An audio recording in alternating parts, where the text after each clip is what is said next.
Guys, मैं हूँ रिया। आज हम पढ़ने वाले हैं राइट टू इक्वालिटी के बारे में। प्रीवियस वीडियोस में हमने पढ़ा था फंडामेंटल राइट्स के बारे में। कितने फंडामेंटल राइट्स होते हैं? 6। एक फंडामेंटल राइट डिलीट हो गया था 44th अमेंडमेंट में। ये हमने प्रीवियस वीडियो में डिस्कस किया था।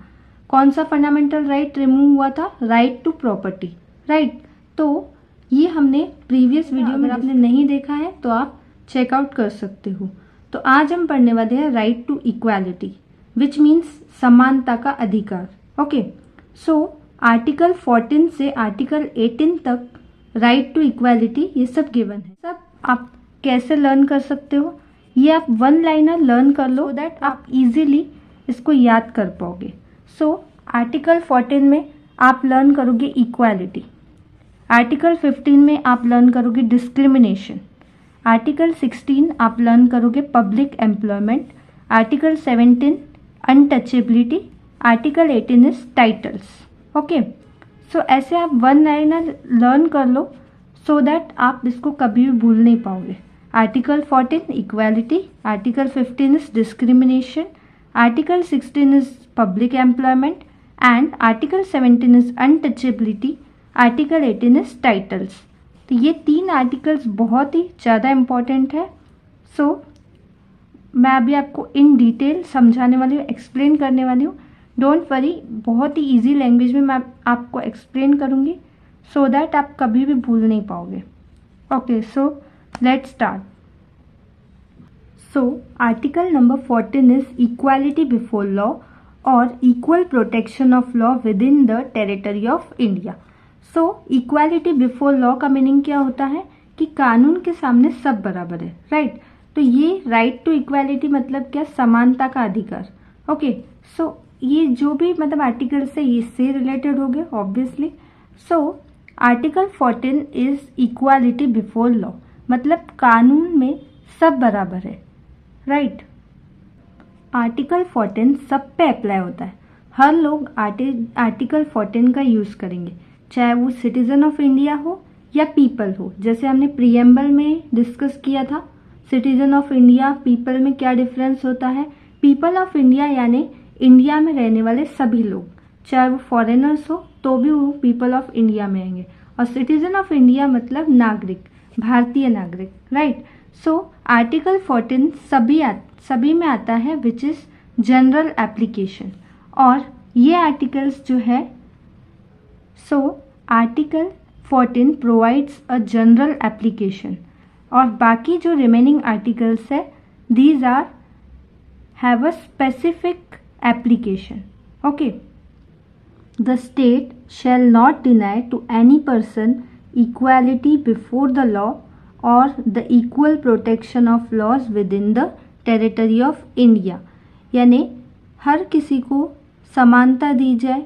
लॉ में यही कहा जाता है कि हर पर्सन इक्वल है, हर लोगों को इक्वल राइट्स है and equal protection of law within the territory of India.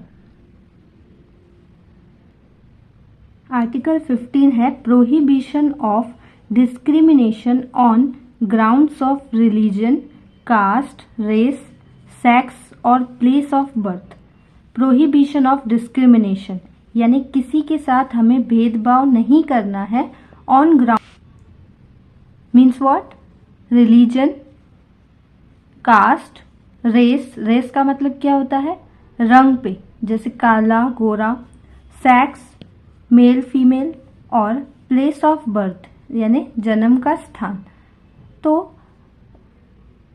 Article 15 में ये साफ साफ दिया है कि हमें किसी के साथ भी भेदभाव नहीं करना है, उसके रिलीजन पे या उसके कास्ट पे या उसके रेस पे। रेस का मीनिंग यहाँ पे होता है रंग, काला या गोरा। सेक्स पे यानी मेल, फीमेल, हर कोई इक्वल है, वुमेन, मेन आर इक्वल। और प्लेस ऑफ बर्थ यानी उसका कहाँ जन्म हुआ है, इस पे किसी पे भी भेदभाव हमें नहीं करना है।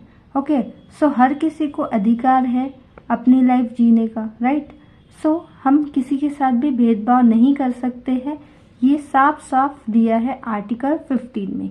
ओके, ऑलराइट, इसमें कोई प्रॉब्लम है? बट इसमें भी कुछ प्रोविजंस है, एक्सेप्शंस है, जैसे कि special provisions for women and children, जैसे कि बसेस में कैसे सीट्स रिजर्व रहती है फॉर वुमेन और चिल्ड्रंस के लिए कुछ प्रोविजंस होते हैं, राइट। तो ये सब एक्सेप्शंस इसमें गिवन है। Now article number 16 which is equality of opportunity और matters of public employment.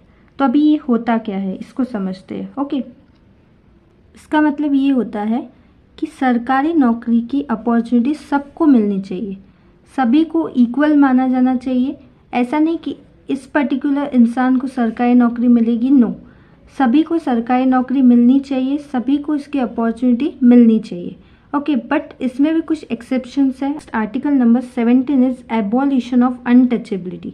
Untouchability means what?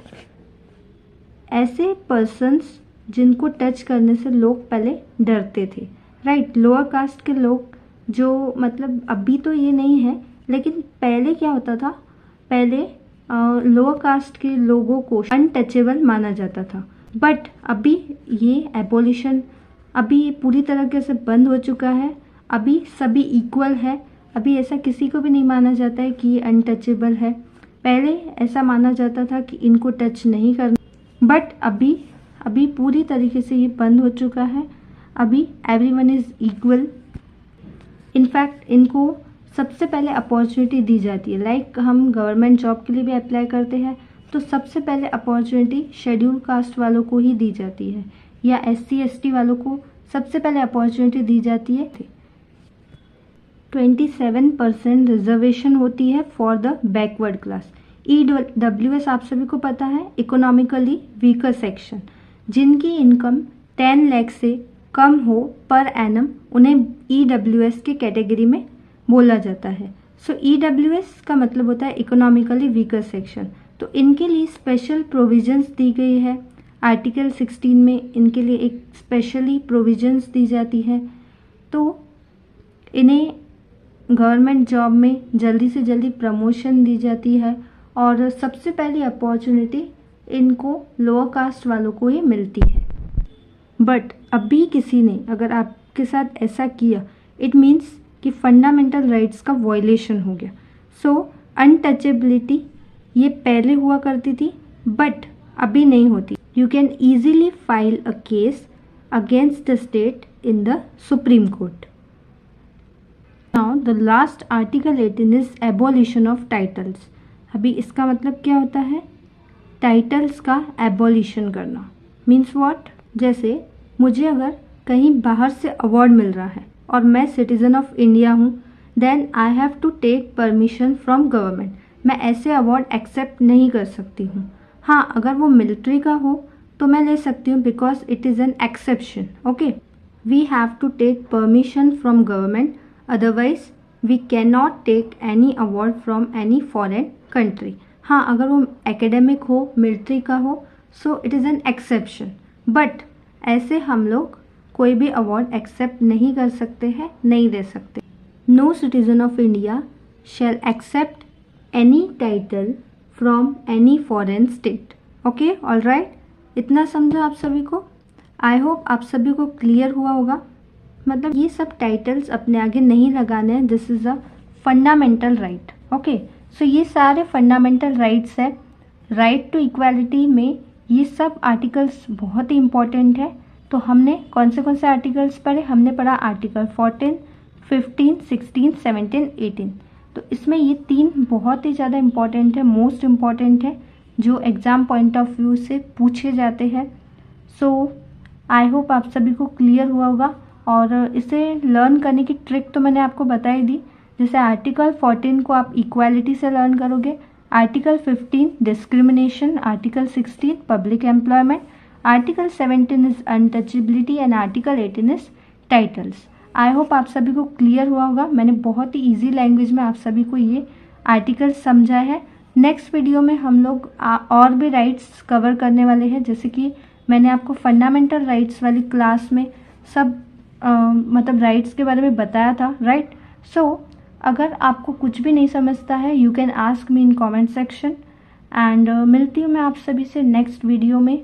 C you guys in next class. Bye bye guys.